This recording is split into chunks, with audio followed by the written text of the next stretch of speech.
حضرت علی رضی اللہ عنہ نے فرمایا، جو ذرا سی بات پر دوست نہ رہے سمجھ لینا وہ کبھی دوست تھا ہی نہیں۔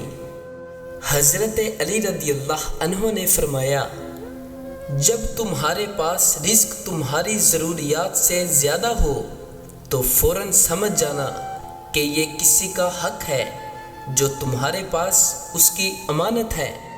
حضرت علی رضی اللہ عنہ نے فرمایا کہ تم کسی کے ساتھ بھلائی کرو اور تمہیں اس کا بدلہ برائی کی صورت میں ملے تو سمجھ لو کہ تمہاری نیکی قبول ہو گئی۔